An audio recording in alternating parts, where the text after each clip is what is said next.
Last season, the New York Rangers signed their Czech centerman Filip Chytil to a 4-year deal at $4.375 million. And I think overall that is a fantastic deal for a guy who's turning 24 on September 5th. So, still very young. He'll be about 28 years old once his contract ends.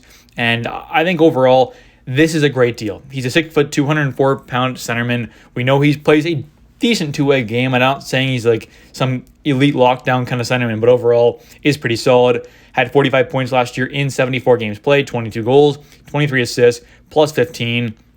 Only had 5 power play points as well, so 40 even strength points in 74 games played is not bad at all. That definitely is some very good numbers there. I think we could definitely see a 60-plus point year, and I think he's capable of being a 70, 75 even point guy. I think something around there is probably Filip's ceiling while playing a decent two-way game. Nothing insane, but overall can hold his own for sure in the defensive zone. And overall, I think he's just an absolutely great player. I mean, he normally is a pretty hardworking guy. Sometimes he can be a little frustrating to watch at points, but I think overall is a fantastic player and definitely a guy who getting him locked on a just over $4.4 million deal, I think is absolutely fantastic for 4 years. He's only going to get better. And like I said, I fully expect him to have a big year this year and potentially have a 50, 60, 70 even point season, depending on where he plays. I think he could be on that second line center. I think he might drop Trocheck down to try and give Chytil more of a chance to really break out. And if he's playing alongside guys like, Wheeler, Kreider, Panarin, whoever it is, I think he could have an absolutely massive year. Maybe he's alongside, maybe it's, Chytil and Lafreniere with Kreider or something. Who knows? We'll have to wait and see. I mean, there is a stupid amount of line combinations, and I'll have more videos on that later. I also had that one video a few weeks ago or so on the potential line combinations, but there's just a stupid amount of line combos that Peter Laviolette can do. So we'll have to see who Filip is with, but I think overall it's going to be a ton of fun to watch this year. And like I said, only 5 power play points in 74 games played out of his 45 points. He had 40 even strength points this year. That is absolutely fantastic to see. So if he gets more power play time and he gets more time overall, only had 14 minutes and 41 seconds per game last year. So that's not a whole lot. So if he gets more like 16, 17 kind of thing, which is definitely very realistic, I think, then he could definitely see maybe a 60-point year. That is definitely possible. But overall, I think he's an absolutely fantastic player. Last season, finished 6th in points on the Rangers, 9 points back of Kreider with 5 less games played, so not bad at all. Only 2 points up on K'Andre, who also had 5 more games played, though. So overall, very good year from Filip. And I think he can definitely have a big year. His faceoff percentage was just over 39%, so not the best there. Definitely would like to see a bit better there, but I think overall, if you can work on the faceoffs a bit, get that up a bit, I would definitely be quite happy with that. But I think overall, like I said, it's just a fantastic centerman. Plays a solid two-way game, nothing insane defensively, but definitely can hold his own. And something to take note of as well that I think is really important to really see is taking a look at the primary and secondary assists.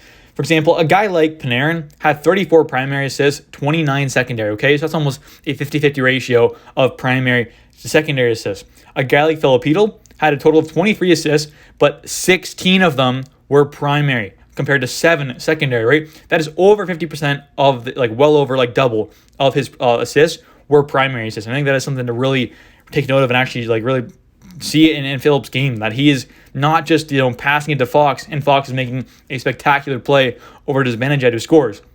He's most of the time the guy who passes it to the Lafreniere is burying the puck, or Kakko is burying the puck, or Zibanejad is burying the puck, whoever it is, right? I mean, this is just examples, but you know what I'm saying? He is actually getting these primary assists, which mean more. I mean, let's be honest here. If let's say Filip's passing it to Fox, and like I said, Fox makes the spectacular pass to Zibanejad and Zibanejad scores, that's obviously means a little less than if Filip was making that beautiful pass to Lafreniere and then Lafreniere scores. So I think that is something to take note of as well.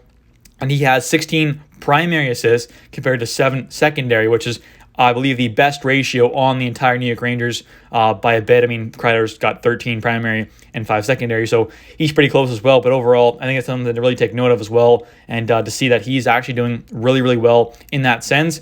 His expected goals last year as well was 18.3, which is 0.2 more than Patrick Kane as well, which is nice to see, and 1 whole expected goal more than Panarin, which is nice to see as well, and that's just something to take note of as well. But I think overall, he's just a really solid player. I'm really happy to see how he took his game to a pretty decent sized level last year. I mean, he definitely, I would say, got a bit better overall. I think he's definitely, improved from last year, from the year before as well. And that's something to take note of as well, as he's young. He still has lots of room to grow and hopefully get even better, as, back in 2021 and 2022, had a pretty big down year from the previous year, right? I mean, the previous year back in 2021 had 42 games played, 22 points, compared to not last season, but the season before that, back in 2021 and 2022, had 67 games played, 22 assists. So had an extra 25 games played, but had the exact same amount of goals and assists, 8 goals, 14 assists.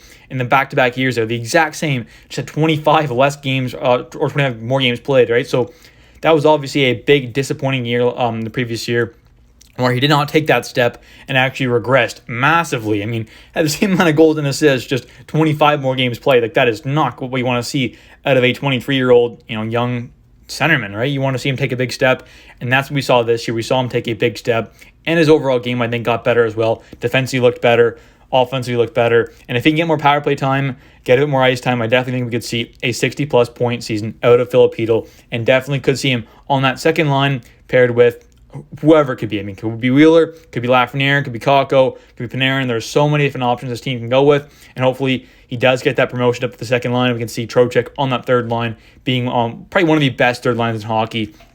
That is for sure. But anyways, thanks for watching. Hope you guys have enjoyed it. Please smash the like button.